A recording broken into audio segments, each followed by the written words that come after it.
wannan yarinyar Farida tana cewa wai kai za ta aura kuma bayan kai na tambaye ka akan cewa me tsakanin ku ta taba kake cewa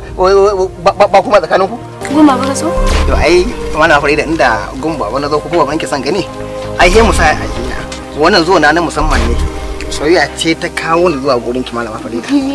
a ke fa malama Farida to amma ni da a matsayin gumba na dauke na ga tauri kamar alamun da tauri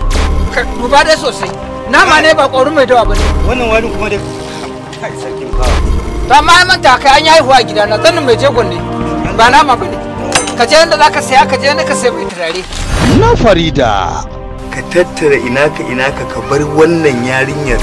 ka bar min ita in aura shi so ba a iya sayan sa a kasuwa kuma Farida Allah ne ya dora mata sona kuma ni ma Allah ya dora masa ta saboda haka ba za ka iya sayan soyayya ta tsakanin da ita ba ina ruwanka da wanda nake waya da aka ƙi ka da wuni wani sai ya so ka da kwana ya ba su dukkanin irin abun da suke da bukata a matsayin matansa sai dai kuma kash sun kasa gane ba nan baka shine tanka kai kudi na zo maka da su naira 500 suna nan a cikin motar nan ni dai buri na kawai ka rabu da yarinyar nan ka kyale mai ita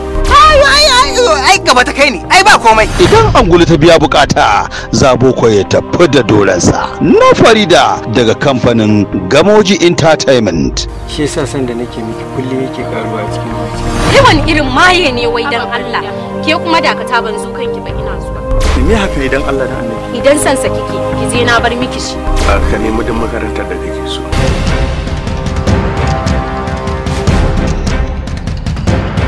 na Farida jaruman shirin Sani Indomi Sadiya Aliyu Hamza Don Yunusa Sabo Ummi Auta Bawa Mai Kanwa Aminu Yusuf da gabatar muku da Sani Gamoji a matsayin